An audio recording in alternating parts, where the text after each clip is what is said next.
Advertencia. Este podcast no cura las adicciones, pero sí causa risas incómodas, reflexión y ganas de cuestionar tus hábitos. Todo es con la intención de sacarte una sonrisa y que te alejes de las sustancias. No somos terapeutas. Si necesitas ayuda, acércate a un profesional. ¿Sabes qué es lo más cabrón de las adicciones?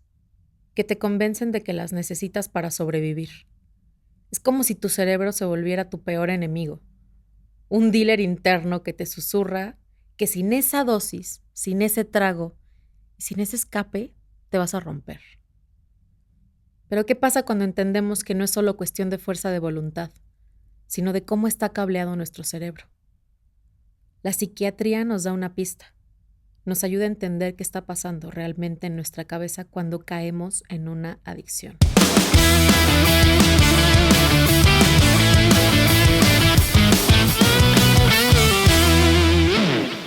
¿Qué onda, compas? Soy María y soy adicta. ¡Hola, María! En el capítulo de hoy estoy súper contenta porque vamos a platicar con una especialista. Ya saben que me pueden seguir en mis redes sociales, que todas esas cosas que a mí se me olvida decirles siempre en cada capítulo, pero mi director Irán me voltea a ver con ojos de te voy a matar. Ay, no, eso no lo puedo decir, pero pues sí, ya lo dije. Lo dicho, hecho está. Me tocan golpes después de grabar. Pues bueno, en el capítulo de hoy tenemos a la doctora Josana Rodríguez. Ella es especialista en neuropsiquiatría, también en psiquiatría oncológica y también es especialista en adicciones y mi psiquiatra personal. Entonces, denle por favor una hermosa bienvenida a la doctora Josana. ¿Cómo está, doctora? Muy bien, María, muchas gracias por la invitación. No, hombre, gracias a usted. Mi pregunta número 1 es, ¿qué hizo que usted decidiera enfocarse en las adicciones? Ok, inicialmente mi línea fue el campo de la psiquiatría, neuropsiquiatría, psiquiatría de enlace que ve pacientes médicamente enfermos. Pero en toda esta gama de pacientes el tema de las adicciones es un tema muy recurrente, ¿no? En todo perfil de pacientes. Entonces es inevitable para todos los que nos dedicamos a la salud mental terminar adentrándonos en este mundo y tratando de ofrecer alternativas a este grupo de pacientes. Entonces fue el mismo paciente, los mismos pacientes los que me fueron acercando y aproximando a buscar más profesionalización al respecto. Claro, porque usted nota que hay algún tipo de alza en jóvenes volviéndose un poco más locochones como yo. Es que, a ver, amigos, es muy difícil esto porque aparte es mi psiquiatra, entonces siento que me está analizando. No te preocupes, María, me puedo salir del rol un momento. Pues mira, sí, desafortunadamente sí. Las edades de inicio de consumo cada vez son más tempranas y las drogas de inicio cada vez son más fuertes, lo cual hace que las adicciones se vuelvan un tema más complejo de abordar desde el punto de vista médico, porque desde muy temprana edad ya están con drogas duras o están con múltiples sustancias. Entonces esto hace que las patologías empiecen más temprano. Entonces, bueno, tratando de aterrizar un poco la idea, anteriormente, por ejemplo, la droga de inducción era alcohol, era marihuana, ahora ya entran con tachas o entran con drogas químicas, ya están entrando con cosas más fuertes, con cristal, antes era más inhalantes, entonces empiezan más jóvenes, hay acceso más rápido a este tipo de sustancias, porque en este momento los podemos encontrar en cualquier lugar, ¿no? Es muy fácil ubicar a alguien que te puede proveer, entonces, y que te puede proveer de todo. Entonces, esto ha favorecido que el volumen de pacientes y en jóvenes se incremente. Es más grave las drogas químicas que la marihuana y el alcohol. Bueno, más que grave, yo creería que es más complejo. ¿no? Finalmente los circuitos a través de los cuales se va generando el consumo van a ser los mismos.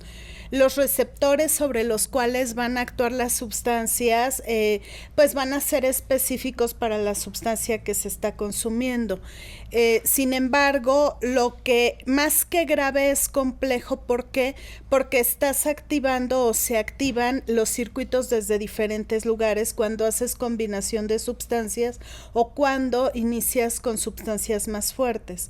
Entonces, esto hace que los circuitos de recompensa, que son los que al final van a generar la adicción ya como una patología, se saturen más rápidamente, disfuncionen más rápidamente y que incluso las complicaciones que vemos en las adicciones se presenten de una manera más temprana.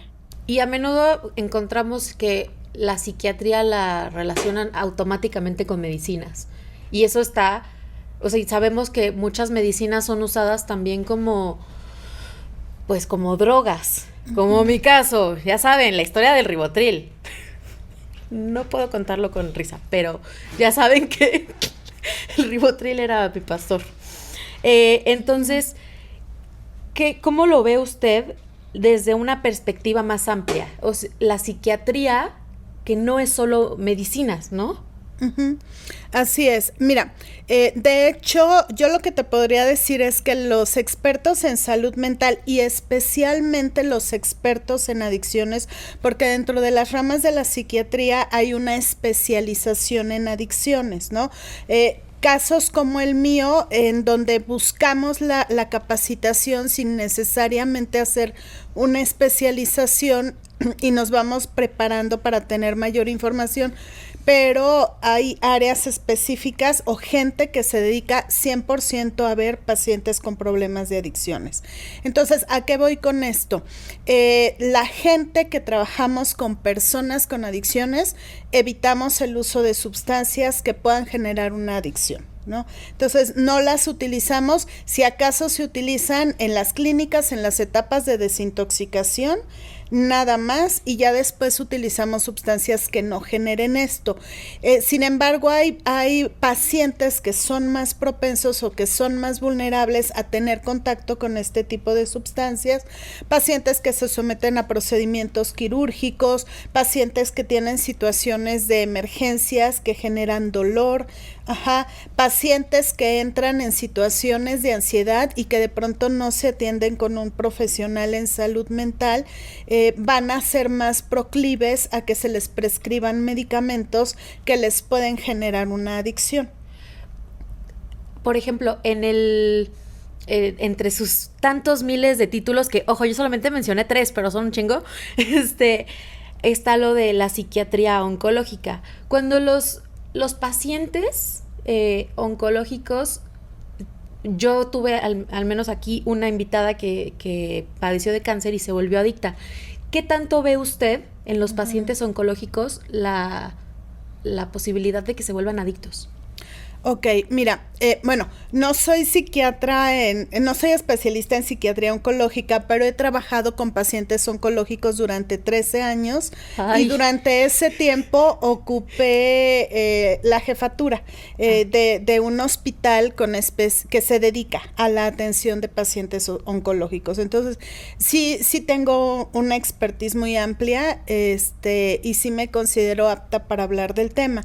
Entonces, bueno, en esa línea es frecuente, pero no tan frecuente como parecería, porque justo los especialistas en dolor, los paliativistas, que son las personas que más llegan a prescribir sustancias, sobre todo opioides, que son los que te pueden dar una adicción mucho más intensa, son muy cuidadosos en seleccionar el perfil de pacientes que puede desarrollar una adicción. Entonces, parte de la capacitación que reciben es esa, una detección del paciente con riesgo. Hay características en los pacientes que los hacen más proclives.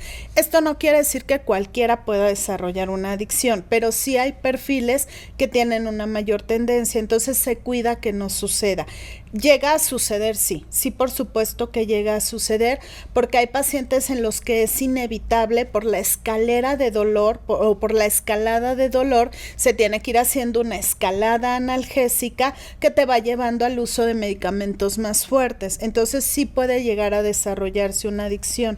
Es más frecuente, por supuesto, en pacientes que tienen dolor crónico, en pacientes que tienen dolor disruptivo, que es este dolor intolerable que se presenta de manera súbita, en los que se puede desarrollar este fenómeno, y normalmente lo que se hace es buscar el acompañamiento justo con equipos de salud mental, psicólogo, psiquiatra, para que se pueda, en la medida de lo posible, detectar oportunamente ya una conducta de abuso o de uso perjudicial, así se le llama cuando ya estás tomando un poquito más de lo que necesitas, para poder atender el origen real del por qué se hacen. O sea, de pronto hay pacientes que dicen, bueno, denme mi rescate de X medicamento, cuando lo que en realidad quieren no es el control del dolor, sino más bien, por ejemplo, dormir, ¿no? O están tensos y piden rescatos para disminuir la tensión. Entonces, cuando logramos entender cuál es la motivación detrás de la solicitud, es más fácil que podamos controlar el consumo. Ok. Y cuando ya un paciente es adicto, me gustaría que nos contara qué tanto influye la fuerza de voluntad y por qué la gente le dice a los adictos, es que no tienes fuerza de voluntad. ¿Qué es lo que pasa en el cerebro en esos momentos? Ok, bueno, hay varias etapas, ¿no? Hay varias etapas por las que pasa una persona adicta, pero en términos generales, la fuerza de voluntad influye, por supuesto. Algo que cualquiera que se dedica a la atención de adictos o que atiende personas con este tipo de problemas te va a decir que el adicto que se recupera es el que quiere recuperarse. ¿Sí? Es muy difícil poder sacar adelante a una persona con un tema de adicción cuando no tiene una voluntad real de recuperarse o de salir de esta situación. Entonces, en ese sentido, la fuerza de voluntad es invaluable como parte del tratamiento, como parte de la recuperación. Pero justo parte del circuito de la adicción hace que se inhiban áreas cerebrales que tienen que ver con la voluntad, que tienen que ver con el impulso vital, que tienen que ver con el contacto con otras formas de obtener placer y que también tienen que ver con la tranquilidad interna. Entonces, al dejar de funcionar adecuadamente estas áreas cerebrales o al alterarse los circuitos bioquímicos o los neurotransmisores que tendrían que estar dando estas facilidades, de pronto pareciera por momentos o en algunas etapas que no hay fuerza de voluntad. No es que no la haya, es que parte del problema es la inhibición de este ejercicio personal. Entonces, tiene que ver con todo eso, María. Sí, o sea, va más allá del que yo lo quiera hacer. Tengo que tener lo que se requiere bioquímica, espiritual, psicológicamente para poder hacerlo. Y yo, wow, esperen, me dejó boquiabierta, manos. Ok, lo que me pasaba a mí mucho es que yo decía, es que ya no me siento bien con la sustancia. Ya tomando la sustancia me siento mal, pero sin ella también me siento mal. Entonces, ¿qué es lo que ve usted en pacientes que ya no se sienten bien con la sustancia, pero tampoco se sienten bien si no la dejan y la fuerza de voluntad está roto? O sea, llega un punto en el que ya está completamente roto porque ya no, ni contigo, ni sin ti, ni de ninguna manera te sientes bien, pero aún así no lo dejas. Sí. Mira, ahí es donde cobra importancia de pronto el tratamiento farmacológico como parte, en alguna etapa, eje central y ya luego vas activando otras áreas de rescate. Finalmente es un abordaje integral, tú lo sabes perfectamente, se tiene que cubrir desde muchas aristas, ¿sí? Pero desde la parte farmacológica, la función de los fármacos, ¿cuál es? La de poder activar esas áreas cerebrales que dejaron de funcionar, poder inhibir las áreas cerebrales que se están sobreactivando, ¿sí? Para que pueda volver a haber un equilibrio y pueda operar esta fuerza de voluntad. Ajá, entonces, esa es la parte importante de pronto de los fármacos, es entender que este tipo de enfermedades generan alteraciones bioquímicas a nivel cerebral, ¿sí? Estamos hablando de bioquímica. La bioquímica no se puede controlar completamente con voluntad. Yo puedo hacer cosas que facilitan que esa bioquímica se regule, pero a veces lo que hago es insuficiente dependiendo de la cantidad de consumo, del tiempo de consumo, de mis circunstancias vitales y un montón de factores. Entonces, el medicamento hace esta función de reguladora para que entonces, una vez que haya un poquito más de equilibrio bioquímico, una vez que los circuitos cerebrales estén funcionando mejor, entonces ahí entra, ahora sí entra el échale ganas, ahora sí entra el pon de tu parte, ¿no? Ahora sí entra la parte que a ti te toca, en donde ya el fármaco no va a poder actuar, porque hay partes en las que el fármaco no entra, en donde entras tú, ¿no? Como paciente. Ok, pues sí, échenle huevos. Ay. Obviamente, cuando tienes un apoyo psiquiátrico, la recuperación, al menos para mí, ha sido muchísimo más sencilla, porque la gente tiende como a... hay una ola ahorita como de gente que está como en contra de los psiquiatras y en contra de la medicina, pero pues tienen que entender, en palabras de aquí de su pendeja y no de la doctora que pues es muy inteligente, es, güey, ponte a hacerlas, o sea, tómate lo que puedas para sentirte mejor y lo vas dejando poco a poco y después ya, o sea, ya, güey, le echas huevos. No es de échale huevos solito porque, ¿qué es lo...?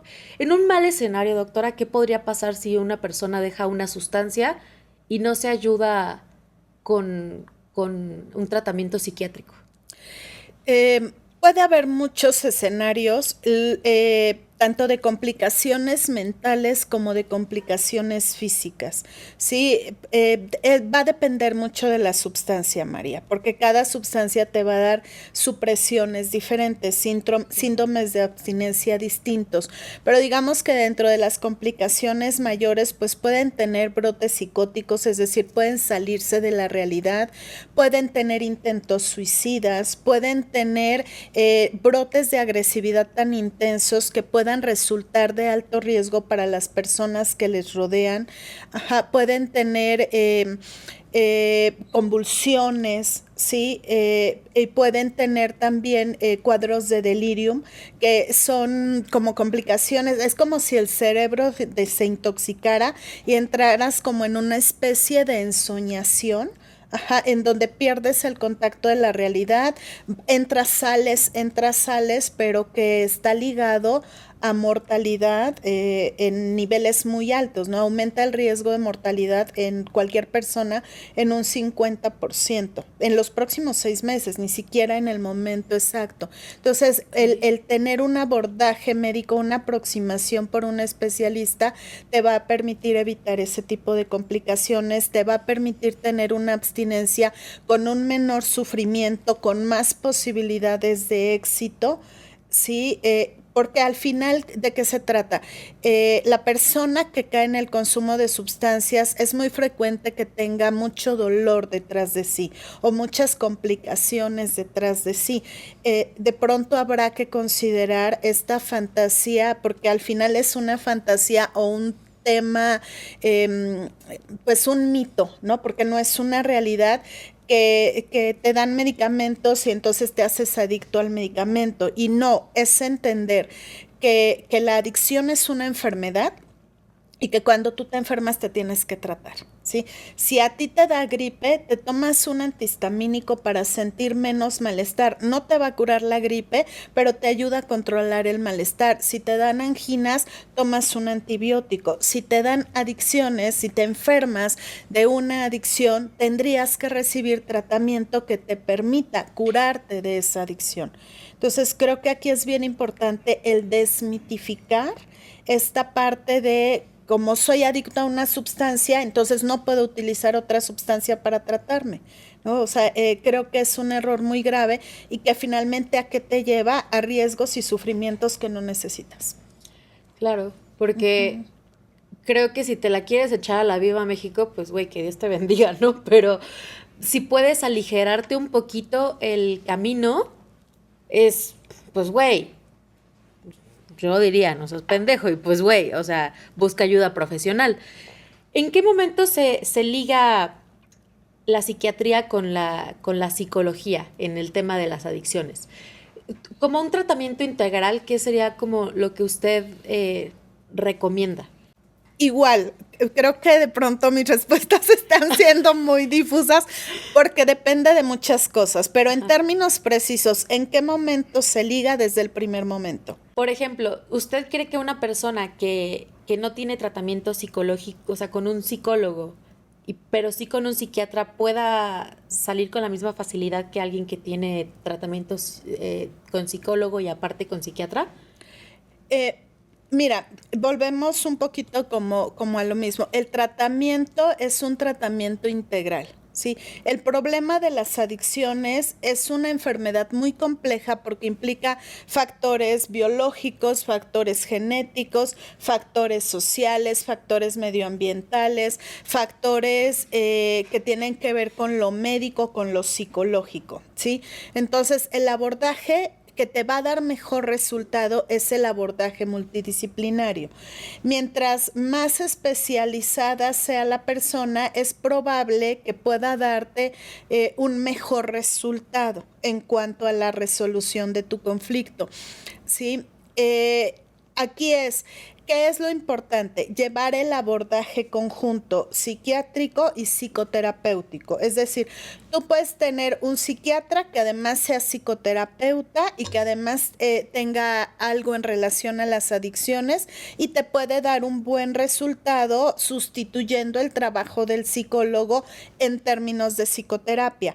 Pero si tu psiquiatra no tiene formación como psicoterapeuta, entonces es imprescindible el trabajo del psicólogo. Por lo que comentábamos hace rato, la parte del psiquiatra es farmacológica, haces intervenciones de estilos de vida, etcétera, pero finalmente hay que trabajar en profundo en reconocer, más allá de la parte bioquímica que se disreguló, es qué llevó a la persona a ese consumo y por qué la persona se queda enganchada en ese consumo. Si tú logras entender qué hay detrás y logras resolver los entornos, las posibilidades de que salga tu paciente adelante son más amplias. Entonces, a veces hay que echar mano incluso de aspectos que tienen que ver con religión, posturas filosóficas, trabajar con las posturas filosóficas con la gente, la fortaleza de las redes de apoyo. No nada más es ya el fármaco y la psicoterapia, el psiquiatra y el psicólogo, sino a lo mejor el orientador, el pastor, el padre, el mejor amigo, la familia, y el trabajo conjunto es lo que te va a dar el resultado. Ok, y sabemos que las recaídas son parte del proceso. ¿Y cómo maneja usted con sus pacientes? Ay, aquí estoy yo, pero no he recaído, perros. Este, el tema de las recaídas, porque se siente como, como una batalla perdida. Yo en estos 3 años de adicción he recaído. En estos últimos 7 meses, ya cumplí 7 meses, por cierto, perros. 7 meses, 2 semanas. No he recaído, pero a mí me dan pánico cañón las recaídas. ¿Cómo ayudar a enfrentar a tu paciente las recaídas? Bueno, primero hay que tomar en cuenta que el problema es muy complejo y la historia de recaídas en el paciente adicto es frecuente. Sí, desafortunadamente es frecuente.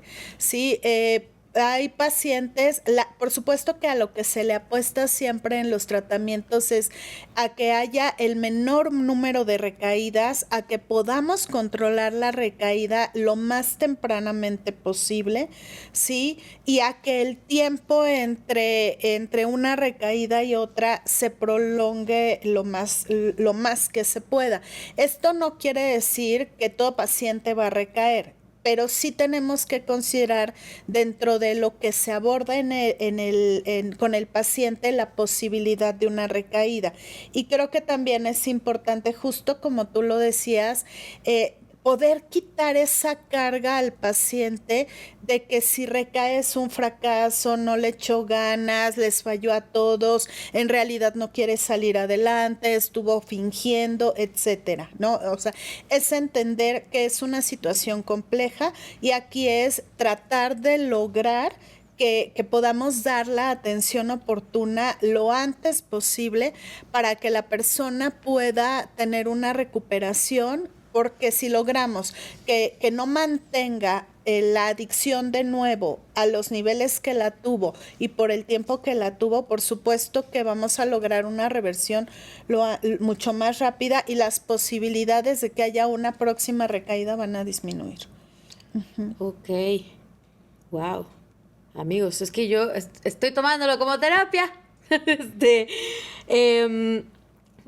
Al recuperarte de la adicción, obviamente no solamente es dejar la sustancia y todos estos temas, sino que también como que todos tenemos esta sensación de, sí, quiero una vida nueva, ¿no? Quiero empezar desde cero, pues sí, quiero una vida nueva.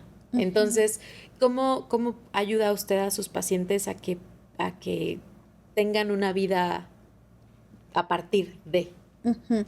Mira, justo por el perfil de pacientes que de pronto empecé a ver, es que elegías formarme como psicoterapeuta de análisis existencial. Entonces, un poquito yo me guío bajo el paradigma que manejo, ¿no? Y es darle sentido a la vida. Ajá. Podríamos definir como un sí a la vida a pesar de todo. ¿Sí? Ajá. Y es cómo le doy sentido a partir de esto. Y realmente es necesario que yo renuncie a lo que antes fui, o lo que antes fui y la vida que antes tuve puede ser una plataforma perfecta para un nuevo proyecto, para una nueva versión mucho más rica, porque finalmente todo eso que quedó atrás es lo que me va a fortalecer. Son todas esas herramientas que yo voy a tomar para esta nueva construcción. Si nos vamos a un categórico empezar de cero, entonces empiezo sin nada. Y sin nada incluye también sin herramientas, ¿no? Entonces, creo que es bien importante redignificar a la persona adicta y hacerle saber que hay muchas cosas valiosas en ella, ¿sí? ¿Y cómo podemos trabajar la resiliencia en los pacientes que ya tienen una historia y que, pues sí, no puedes empezar tu vida desde cero porque empiezas sin nada? Entonces, en el momento en el que tu vida ya no depende de las sustancias, ¿cómo puedes redefinir la resiliencia, pues, para la vida que vas a llevar en el futuro? Ok, hay algunas hipótesis dentro de las corrientes psicológicas que abordan todos estos temas de resiliencia, en donde si tú te vas al concepto estricto de resiliencia, la resiliencia es aguantar. Entonces, por ahí se habla de agregar la reactancia, ¿no? Que es un concepto que se toma de la química, algo que reacciona. Entonces es aguanta, pero reacciona, y una reacción genera un cambio. Entonces, sería eso, o sea, eres una persona que puede aguantar muchas cosas, que puede vivir muchas situaciones, pero aquí lo que hay que promover no solamente es que aguantes mucho o que aguantes todo, sino que seas capaz de darle el giro y que puedas darle la vuelta a la circunstancia, a la vida, a la situación, a la adicción. ¿sí? Entonces si tú le das la vuelta, si tú aguantas mucho, si tú encuentras una dirección y un sentido en tu vida, entonces podemos hablar de que eres una persona fuerte, ¿sí? En un sentido psíquico. Y una persona fuerte es una persona que va a poder. Ok. ¿Podrías darnos un par de tips de cómo podrían encontrar las personas su propósito en la vida? Porque finalmente es encontrar un propósito. Uh-huh. Y pues tú que eres experta. Ay, es que yo, amigos, ya les dije, yo no soy experta entrevistando, estoy haciendo lo mejor que puedo. Entonces, a mí se me ocurre que ustedes pueden querer tips, porque yo quiero tips. Entonces, ¿qué tips podría darnos para poder encontrar los propósitos de vida que al final nos van a llevar a que decidamos, en vez de agarrar un vaso de chupe, agarrarnos de lo nuevo? Ok, creo que en ese sentido tú eres un gran ejemplo, María, ¿no? Y esto que estás haciendo, junto con tu equipo, por supuesto, ¿sí? ¿Por qué? Porque esto es un sentido de vida. Tú vives una adicción, tocas fondo, a lo mejor en varios momentos, y de pronto te llega esta oportunidad dentro de tu campo de lo que a ti te apasiona, que son las artes escénicas, y te surge la oportunidad de algo como esto, y quizá este puede ser parte de tu propósito, que puede ser tu propósito único, o que puede ser parte del inicio de un propósito mayor, que es compartir tu experiencia, mandar un mensaje y convertirte en una voz, sí, que está buscando opciones y que está buscando salidas. Eso es una forma de encontrar un propósito, ¿sí? Es cómo se encuentra un propósito buscándolo, cómo caminando, ¿sí? Es ir tomando las oportunidades que se presentan, porque no es como sentarme a reflexionar acerca de a qué me quiero dedicar, es empezar a hacer cosas hasta que de pronto encuentro algo que me apasiona, algo que me hace feliz, algo que me compromete, algo por lo cual me quiero levantar todos los días, por lo cual quiero estar sobrio, ¿sí? Y que me inyecta energía y que me inyecta vida y que me da otro tipo de nervios y que me lleva a otro tipo de emoción y donde encuentro otro tipo de satisfacciones. Entonces, este tipo de cosas sustituye la necesidad de una droga, porque esto puede ser emocionante, puede ser aterrador, puede ser muy estimulante, y al final eso es lo que te da la sustancia: emoción, alegría, desenfreno, nerviosismo. Entonces es cómo encontrar el propósito probando, ¿no? En lugar de probar muchas drogas, pruebo diferentes experiencias, me reto de diferentes formas y ahí va a estar. Simplemente va a llegar y yo lo voy a saber. Wow. Y aquí es donde yo empiezo a llorar, amigos. No, la psiquiatría ha avanzado bien cabrón en cuestión de las adicciones, bueno, de todo en general, ¿no? La medicina ha avanzado muy cañón. ¿Usted cómo ve el tema de la innovación en cuestión de adicciones y de psiquiatría y de todo este rollo? Mira, afortunadamente se está trabajando mucho en el diseño de nuevos fármacos, las industrias farmacéuticas están trabajando en esto, se está probando con otras técnicas, por ejemplo, las ciencias biomédicas. Actualmente hay muchísimos estudios en relación a adicciones y estimulación magnética transcraneal, sí, que es el uso de un dispositivo que va colocado en cráneo y que a través de un magneto realiza la estimulación de determinadas zonas cerebrales que facilitan el que se produzcan las sustancias. Entonces esto ayuda, por ejemplo, a que requieras menos fármacos o en algunos casos incluso a que no los requieras, ¿sí? Para el tratamiento de las adicciones. Entonces se va explorando también en términos, por ejemplo, de psicoterapias, están surgiendo nuevas corrientes psicoterapéuticas que van dirigidas específicamente al trabajo del paciente adicto o que van dirigidas al trabajo hacia personas que son más propensas o personalidades que son más propensas a desarrollar una adicción. La sensibilización en medios acerca de la salud mental también permite que la gente se acerque más temprana y más oportunamente a buscar atención de otro tipo de patologías que también te pueden abrir la puerta a una adicción, como puede ser la depresión.